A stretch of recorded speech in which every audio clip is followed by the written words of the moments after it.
So, mabuhay ang Pilipinas! So, before na ito sultan no, magpailas sa ko ninyo. Ako na yung kagawad sa Barangay 31-D. Kung nakaibaw mo ang Barangay 31-D, diya sa unahan ako si Kagawad Ervin Elemenzo o konsultant ko sa Lunar Law Office. O ako gyud mismo ni Hangyo Katon Lunar nga ako'y moboluntaryo aning panagtigom sa PWD karon alang sa atong Tatay Digong kay pinangga nato ang tanan PWD labi gyud pinangga gyud dapat atong Tatay Digong. Mabuhay! Yes, and now, ladies and gentlemen, to formally welcome our friends, guests, visitors for today. And he will give a brief introduction about the purpose of rally. Muhatag check, introduction, unsa na rason nga nung nag-rally ta. O, sa mga wala kabaluha, pasabton dito karon. Kani, ang usa sa nangusog, ug usa sa nagpasiugdan ni atong panagtibong karon. Kagawad Armando Amanso, the Coordinator, Vice President of ADAP Incorporated. Palakpak ba ng Bibo?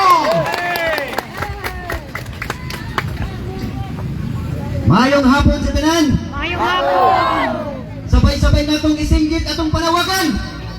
Ibalik sa Pilipinas si FRRD. Ibalik sa Pilipinas si FRRD. Duterte palayain. Duterte palayain. Marcos palayasin.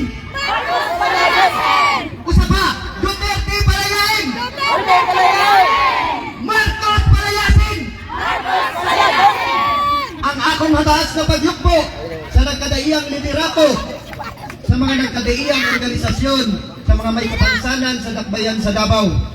Lakip na ang ato ang Lunar Law Office nga nagpaluyog ni aning ato ang gihimo nga PWD for Duterte Peace Rally. Ang akong nadilaap na kasing-kasing isip akong pagtimbaya sa atong halangdong presidente, halangdong kanhing presidente Rodrigo Roa Duterte nga tuwa karon sa Netherlands kay biktima sa injustisya sa administrasyong Marcos. Tama ba dili? O nagdilaab na pagbati sa ato ang Mayor Basti Duterte, sa ato ang sa ato ang Vice President Sara Z. Duterte, ato ang Congressman Paulo Z. Duterte. Mga kaigsunan, di ata karon dinhi kay atong ipasibaw ang kayugot nga gibati sa mga may kapansanan. Nagkahiusa ang mga may kapansanan tungod kay si kanhing Mayor Rodi Duterte mahigugmaon sa mga may kapansanan. Tama dili?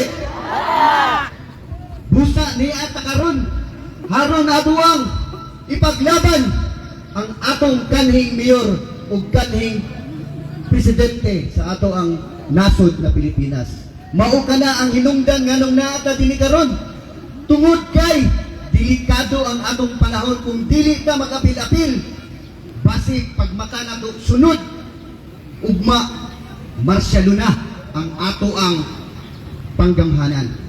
Dili nato tugutan mga may kapansanan, dili nato tugutan nga kining ngit-ngit nga yugto sa atong panggobyerno magpadayon. Gusto mo magpadayon? Gusto ka? Dili ta gusto. Tungod nakita ug inyong nasudon kung giunsa pagpanamas-tamas pagyatak sa tawhanong katungod sa atong mahal na kanhing Pangulo Tatay Digong. Bisan og walay warag o bisan og adunay balaod nga dapat the rule of law will prevail apan nagmagahi nahimong bungol nahimong mga bakakon ang kining administration karon. Wala na nitamod og balaod kay gusto pahilumon si Tatay Digong tungod kay babak sa ilang itom na tinguha sa atong nasod na Pilipinon. Tama ba? Atong mahinumduman mga kaigsuunan sa panahon sa atong mga bayani kaniadto Apolinario Mabini usa ka subline paralytic pareho nato nakigbisog bisan og may kapansanan ngano nakigbisog para sa atong kaugalingan sa atong soberenya sa atong nasod. Apan karon ang atong administrasyon naging kolaborador sa mga langyaw nga walay labot diri sa Pilipinas. Ilang giturn over ang ato ang mahal na Pangulo, Tatay Digong, dito sa mga langyaw. Wa ba mo nasayod pila ka bayani ang namatay tungod kay ilahang gipaglaban ang atong kagawasan. Muingong pong kolaborador kay sama sila sa mga makapili atong panahon sa hapon. Nakahinumdum pa mo sa mga makapili katong nagbutang o kanang bayong dinhi sa ulo haron itudlo ang iyang isig kaingong Pilipino dito sa mga hapon nga maunay rebuilding. Nakahinumdum mo niya na? Nakahinumdum ba mo? Katong makapili butas ang ilahang bayon para itudlo ang iyang kapwa Pilipino haron mapahamak sa mga hapon. Ingon ana ang atong administrasyon karon kolaborador, traidor sa atong nasod, traidor sa bagong Pilipinas. Di ba? Ingon sila, bagong Pilipinas, bagong traidor. Tugutan ba nato na? Kaya mga kaigsunan, taas na kayo akong pamulong. Katapusan na akong isulti kaninyo unsa ang nahimo sa ato ang mahal na Pangulo, kanhing Pangulo, Tatay Digong. Sa mga sektor, sa mga may kapansanan, gihatagan og employment, gihatagan og housing project. Duha ka housing project mga kaigsunan, ang ADAP Village ug ang Sakadap. Yes, tinuod na. Gitabangan na magkaroon og ADAP Multipurpose Cooperative. Adunay gitawag na pidaw nga natukod karon sa iyang mga anak. Sa dili sa tupang katapusan nga yugto sa iyang pagka-presidente, gipirmahan niya ang mandatory PhilHealth. Nakakuan ba mo ana? Aware ba mo anang mandatory PhilHealth? Yes.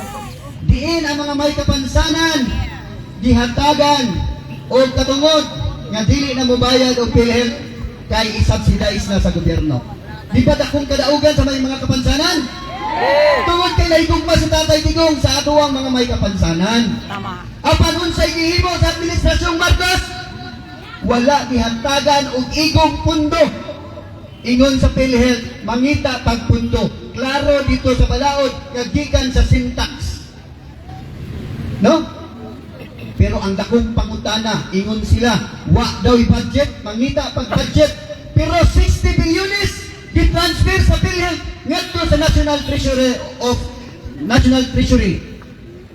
Di ba nasabtan na to? Walay budget ang PhilHealth, pero gikuha nila ang 60 billion. Walay budget para sa mga may kapansanan, pero gikuha nila ang 60 bilyones. Makatarunganan ba na sa mga may kapansanan?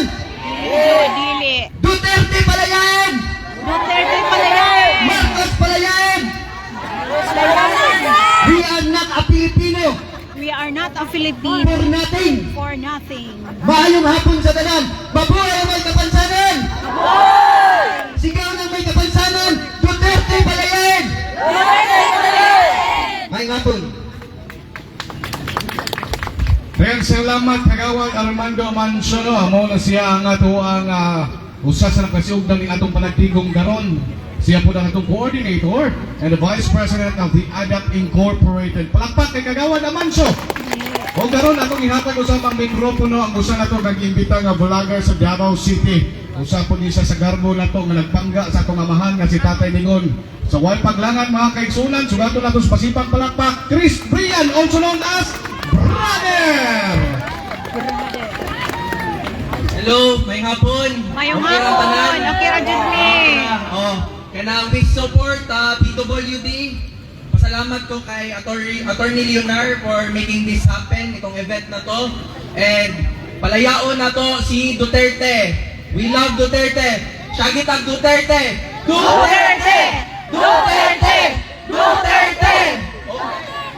Bless and love. Salamat. Mura to. Yes, and love, brother. Palapakan nato si Brother Chris Brian. Ayan, ang daming fans si brother. Kuyong ka na itong panagtigong garon, mga kaigsunan. O, karon, medyo nakainit na yun ang atuang panahon. Kaya init-init pagkamay, no? pabugnawon sa nakong isa pinaagi sa pagkanta. May muhatag og usa ka awit kaya to karong kahaponon. O kaayaw gyud mo paghawa ha kay natay special nga guest karon kahaponon. Gipangga gyud niya ning PWD kay gigahinan gyud niya panahon ayaw mo palayo kayo ha. So way paglagan muhatag kay nato with intermission number ang president sa Poblacion A, Ronel Capao. Palakpak mga silingan! Yes, may hapon sa kanatong tanan. Duterte bata! Kini isa ka kanta kay paborito ni Tatay Digong. Sabayin ko ninyo.